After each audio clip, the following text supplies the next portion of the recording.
Occupational therapy exercises செய்ய அவங்களுக்கு eye contact இன்னும் பெட்டரா ஆகும். ஆக்குபேஷனல் தெரப்பில இருந்து ஃபுல்லா நம்ம ரெக்கவர் ஆனதுக்கு அப்புறமா ஸ்பீச் தெரப்பி ஆரம்பிக்கலாம் அப்படின்ற மாதிரியான விஷயம் கிடையாது. ஆக்குபேஷனல் தெரப்பி அட்டென்ட் பண்ணா ஆக்குபேஷனல் தெரப்பிலேயே ஸ்பீச் டெவலப் ஆகாது. எல்லாருக்கும் வணக்கம். இன்னைக்கு நம்ம இந்த வீடியோல எதை பத்தி பார்க்க போறோம்னா, ஆக்குபேஷனல் தெரப்பி ஃபர்ஸ்ட் ஸ்டார்ட் பண்ணிட்டு அதுக்கப்புறமா ஸ்பீச் தெரப்பி கொடுக்கணுமா, ஸ்பீச் தெரப்பி ஸ்டார்ட் பண்றதுக்கான கரெக்ட் ஏஜ்னு ஏதாவது இருக்கா அப்படின்னு நிறைய பேரண்ட்ஸ் என்ன கேட்டுட்டே வந்துட்டு இருக்கீங்க.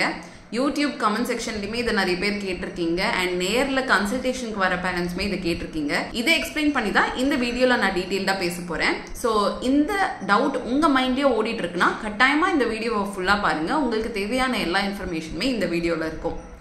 என்னோட பேரு வைஷ்ணவி. நான் ஒரு பேச்சு பயிற்சியாளர். அந்தாதி ரிஹாப் நிறுவனத்தை 4.5 இயர்ஸா ரன் பண்ணிட்டு இருக்கேன். அது மட்டும் இல்லாம நம்மளோட அந்தாதி ரிஹாப் யூடியூப் சேனல் மூலமா speech therapy, occupational therapy, autism, ADHD, speech delay இந்த மாதிரியான டாபிக்ஸ்ல நிறையவே விழிப்புணர்வும் ஏற்படுத்திட்டு இருக்கேன். நம்ம சேனல் வீடியோ நீங்க ஃபர்ஸ்ட் டைம் பாக்குறீங்க, இந்த டாபிக்ஸ் பத்தி உங்களுக்கு நிறைய தெரிஞ்சுக்கணும்னா கட்டாயமா சப்ஸ்கிரைப் பட்டன் கிளிக் பண்ணுங்க.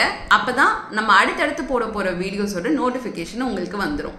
இப்போ வாங்க ஃபர்தரா டிலே பண்ணாம நம்ம வீடியோக்குள்ள போகலாம். ஸ்பீச் தெரப்பி ஸ்டார்ட் பண்றதுக்கான கரெக்ட் ஏஜ் என்ன அப்படின்ற கொஸ்டினுக்கே நான் முதல்ல ஆன்சர் பண்ணிடுறேன்.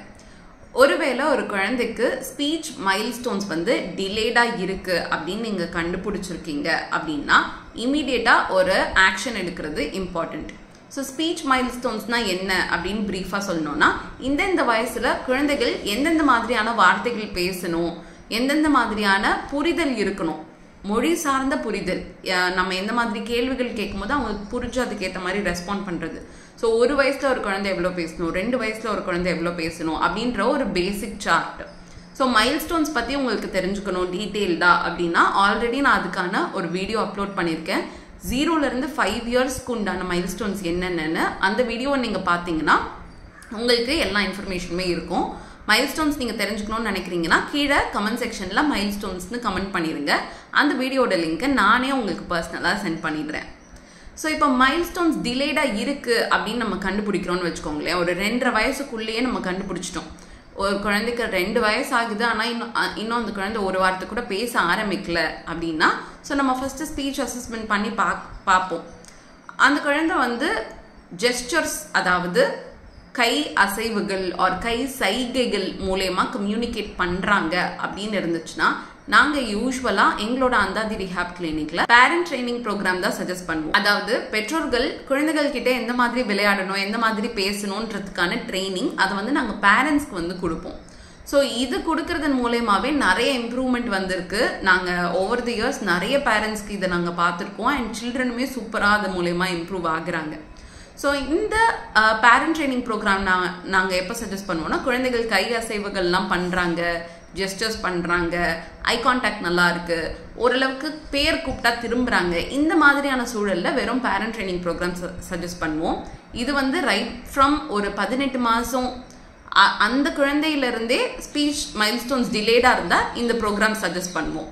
இப்போ அதே ஒரு குழந்தைக்கு 3 வயசுக்கு மேலே ஆயிடுச்சு ஆனா இன்னும் அவங்க கை அசைவுகள் கூட ஆரம்பிக்கல, ஐ கான்டாக்டே இல்ல, அட்டென்ஷன், அதாவது நம்ம என்ன பேசுறோம்னு அவங்க கவனிக்கவே மாட்டேங்கிறாங்க, இந்த மாதிரியான சூழல்ல நாங்க என்ன பண்ணுவோம்னா கண்டிப்பா ஆக்குபேஷனல் தெரப்பியும் சேர்த்து சஜஸ்ட் பண்ணுவோம். ஸோ ஆக்குபேஷனல் தெரப்பில என்ன பண்ணுவாங்கன்னா, முதல்ல அந்த குழந்தைக்கு கவனம் அப்படின்ற விஷயத்த கொண்டு வரதுக்கு நிறைய எக்ஸசைசஸ்லாம் கொடுப்பாங்க. ஸோ சுத்தி முத்தி இருக்கிற விஷயத்த இன்னும் அவங்க அப்சர்வ் பண்ண ஆரம்பிப்பாங்க. அந்த எக்ஸசைசஸ்லாம் கொடுக்க அவங்க பேர் கூப்பிட்டா திரும்பி பார்க்க ஆரம்பிப்பாங்க. கண் தொடர்பு ஏற்படுத்துறது இன்னும் கொஞ்சம் அவங்களுக்கு ஈஸியரா இருக்கும். முன்னாடி அந்த ஐ கான்டாக்ட் இல்லாம இருக்கும் சில குழந்தைக்கு.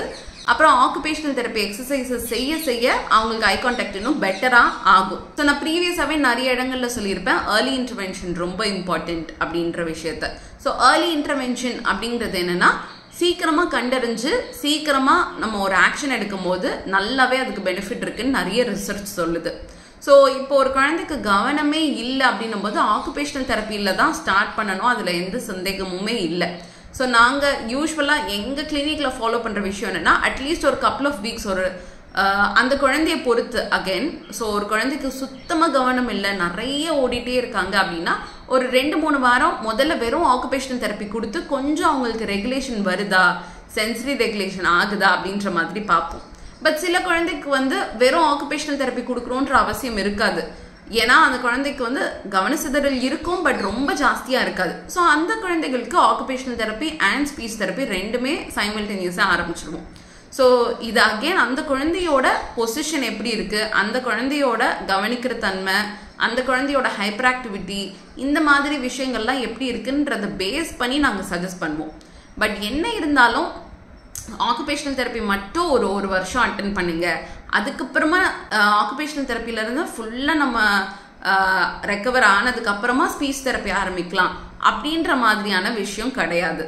ஏன்னா இந்த எல்லா ஸ்கில்ஸுமே சைமல்டேனியஸா, அதாவது ஒரே போல அந்த குழந்தைக்கு வந்து டெவலப் ஆகணும். அப்பதான் அந்த குழந்தை கேட்சப் பண்ணி அவங்களுக்கு ஸ்கூல்ல நெக்ஸ்ட் சோஷியலைஸ் பண்றதுக்கு எல்லாத்துக்குமே ஹெல்ப்ஃபுல்லா இருக்கும். ஸோ வெறும் ஓடி தான் நான் அட்டென்ட் பண்றேன், ஸ்பீச் தெரப்பி அட்டென்ட் பண்ணணும்னு எனக்கு சொல்லவே இல்லை அப்படின்னு சொல்ற பேரண்ட்ஸ் நான் நிறைய பார்க்குறேன் இப்போ. ஸோ அதுக்காகவே நான் சொல்றேன், வெறும் ஆக்குபேஷனல் தெரப்பி அட்டென்ட் பண்ணா ஆக்குபேஷனல் தெரப்பிலேயே ஸ்பீச் டெவலப் ஆகாது, சரிங்களா?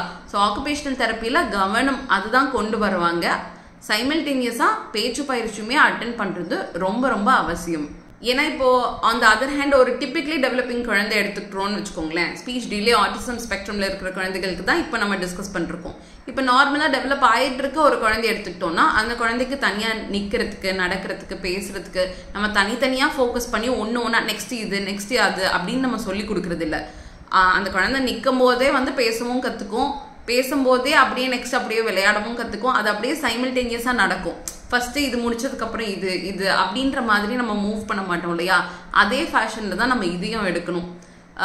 நம்ம occupational therapy and speech therapy ரெண்டுமே சைமல்டேனியஸா அட் அ டைம்ல கொடுக்கும்போது ஸ்பீச் தெரப்பிலையுமே நிறைய இம்ப்ரூவ்மெண்ட் வரதை நாங்கள் கண்கூடா பார்த்துட்டு இருக்கோம்.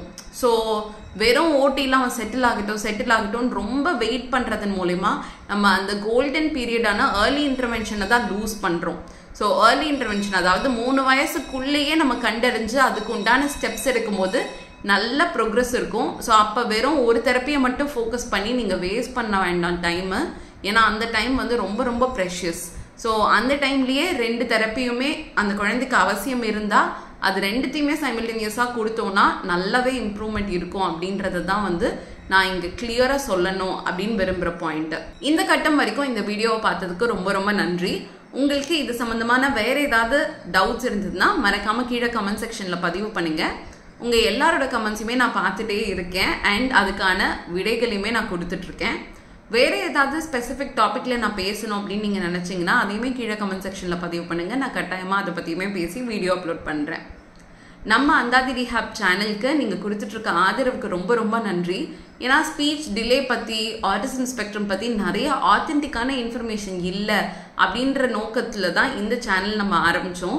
ஸோ நான் வந்து ஒரு certified and licensed speech therapist. So இந்த ஃபீல்டில் வந்து மோர் தென் 5.5 years ஆஃப் எக்ஸ்பீரியன்ஸ் எனக்கு இருக்கு. ஸோ நம்ம ஆத்தென்டிக்கான ரீசர்ச் பேஸ்டு இன்ஃபர்மேஷன் வந்து எளிமையான தமிழ்ல நம்ம மக்களுக்கு புரியுற மாதிரி சொல்லணும் அப்படின்ற நோக்கத்தோட ஆரம்பிச்சது தான் இந்த சேனல். அதுக்கு நீங்க ஆதரவு ரொம்பவே நல்லா கொடுத்துட்டு இருக்கீங்க. 32,000 சப்ஸ்கிரைபர்ஸை தாண்டி நம்ம போயிட்டு இருக்கோம் அப்படின்னு நினைக்கும் போதே ரொம்ப ரொம்ப பெருமையா இருக்கு. ஸோ மேலும் ஆதரவை தெரிவிக்கிறதுக்கு நம்ம சேனல் வீடியோஸ்க்கு லைக் பண்ணுங்க, கமெண்ட் பண்ணுங்க அண்ட் மற்றவங்களுக்கு இன்னுமே இந்த வீடியோவை ஷேர் பண்ணுங்க. ஸோ அப்போதான் இன்னுமே அவேர்னஸ் வந்து நல்லா பில்ட் ஆகும். அண்ட் நம்ம சேனலுக்கு மறக்காம சப்ஸ்கிரைப் பண்ணி பெல் ஐக்கானையுமே கிளிக் பண்ணிருங்க. நம்மளோட அந்தாதி ரீஹாப் சேனல்ல 30,000 சப்ஸ்கிரைபர்ஸ் தொட்டதுனால நாங்க வந்து ஒரு கிவ் அவே கண்டக்ட் பண்ணுவோம். அந்த வீடியோஸ்லாம் நம்ம ஷார்ட்ஸ் டேப்ல இருக்கு, அதையுமே மறக்காம செக் அவுட் பண்ணி பாருங்க. உங்களுக்கு அதுல இன்ஃபர்மேஷனும் கிடைக்கும் அண்ட் அதை நாங்கள் ஃபன்னாகவும் பண்ணியிருக்கோம் நான் நம்புறேன். ஸோ கண்டிப்பாக அதை செக் அவுட் பண்ணி அதில் கமெண்ட் பண்ணுங்க.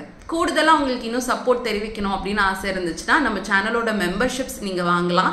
மெம்பர்ஸ் ஒன்லி வீடியோஸ்மே நாங்கள் அப்லோட் பண்ணிட்டு இருக்கோம். பேரண்ட் இன்டர்வியூஸ் மாதிரிலாம் அப்லோட் பண்ணிட்டு இருக்கோம். அந்த வீடியோஸ்க்கு உங்களுக்கு அப்போ ஆக்சஸ் கிடைக்கும். அண்ட் நீங்கள் சூப்பர் தேங்க்ஸ்மே செலுத்தலாம். அதுவுமே மேலும் மேலும் இந்த சேனலுக்கு நிறைய கான்ட்ரிபியூட் பண்ணணும்னு என்னை ரொம்பவே மோட்டிவேட் பண்ணும். உங்களே யாருக்காவது speech therapy, occupational therapy, special education or mental health ரிலேட்டடான சர்வீசஸ் புக் பண்ணணும் அப்படின்னு நினைச்சீங்கன்னா கட்டாயமா நீங்க அந்தாதி ரீஹாப் அணுகலாம். இந்த எல்லா டிபார்ட்மெண்ட்லயும் highly qualified and trained professionals வந்து எங்களோட டீம்ல இருக்காங்க. ஸோ நீங்க ஸ்கிரீன்ல தெரியுற இந்த நம்பருக்கு கால் ஆர் வாட்ஸ்அப் மெசேஜ் பண்ணலாம். ஆர் நீங்க வெப்சைட்டையுமே ரெஃபர் பண்ணலாம். வெப்சைட்ல வந்து இண்டிவிஜுவல் தெரபிஸ்டோட ப்ரொஃபைல் இருக்கும். அவங்களுக்கு எவ்வளோ எக்ஸ்பீரியன்ஸ் இருக்கு, அவங்க என்ன படிச்சிருக்காங்க, அவங்களுக்கு எதுல வந்து ஸ்பெஷலைஸ் பண்றாங்க அப்படின்ற மாதிரியான இன்ஃபர்மேஷன் வந்து எங்களோட வெப்சைட்லயுமே இருக்கு. ஆர் நீங்க கமெண்ட் செக்ஷன்ல இருக்கிற லிங்கை கிளிக் பண்ணியுமே வந்து எங்ககிட்ட அப்பாயின்மெண்ட்ஸ் புக் பண்ணிக்கலாம். மீண்டும் இன்னொரு இன்ஃபர்மேட்டிவான வீடியோவோட நான் உங்களை அடுத்த வாரம் சந்திக்கிறேன். நன்றி.